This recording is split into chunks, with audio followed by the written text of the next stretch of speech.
Welcome to Illini Sportsnet. I'm Ethan Reinhart. And I'm Callie Marpe. And today we're making a point. Today we're going to discuss whether or not Illinois high school football should have multiple divisions. So in Illinois high school football, teams are separated into 8 classes. These classes are determined by mostly enrollment size of the high school.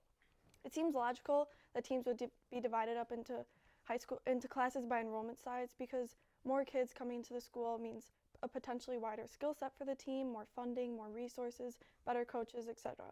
According to IHSA, the way that classification works in high school is that teams are divided up into the groups and programs that might be affected by this success adjustment are moved up for the proper class. And then teams that are not affected by this success adjustment might be moved down to a lower class in order to keep these classes equal. The highest enrollment assigned to each class is then the cutoff for that class. The issue comes in then when there are exceptions to simply enrollment size. IHSA defines a success factor and playing up as possible reasons why a school would not be in its designated geographical class. In Illinois, teams are separated into 8 classes, which is rather excessive considering most states have between 4 and 7 classes. Essentially, teams are able to choose which other teams they want to play and how tough they want their competition to be. So clearly, there are many other factors that come into play to classify a school other than just its enrollment. Well, you do make some good points. However, most of these schools that get to pick their schedule are Catholic schools, meaning they get to pick and choose who they want to play on their team, as well as they have more funding than a public school would. But as for the public point standpoint, in Illinois there are 8 divisions. Obviously, 8 is the highest.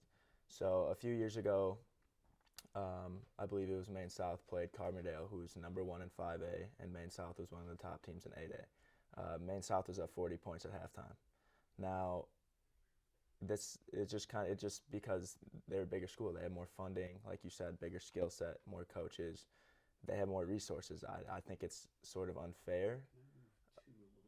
I think it's unfair that they have. It would be unfair to the smaller schools because obviously everyone wants to win. That's mostly they want to compete.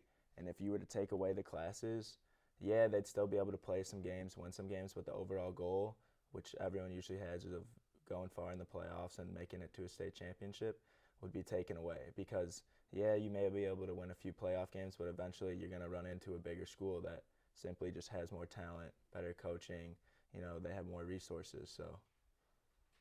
Well, you make a good point about the Catholic schools, but Catholic schools are defined as non-boundaried schools, and IHSA says that non-boundary schools will be multiplied by an enrollment of 1.65. So while they might be smaller schools, or if they might have more funding, or whatever it may be, their classification is still moved because they're multiplied by this enrollment factor of 1.65. So that's another factor that comes into play.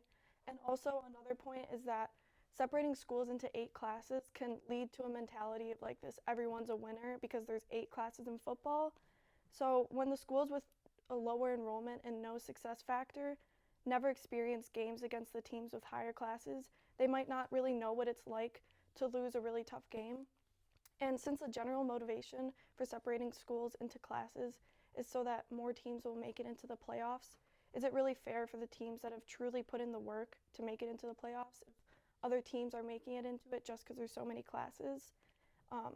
Again, most states only have between 4 and 7 classes, and the 8 classes that exist in Illinois give endless opportunities for teams making it into the playoffs. Now, you bring up the multiplier, but again, that's because they can pick and choose. But if we're looking at it, if you're going to make the rule, you have to make it for everybody. Now, while the Catholic schools might not be affected by it, the small public schools would be in trouble. There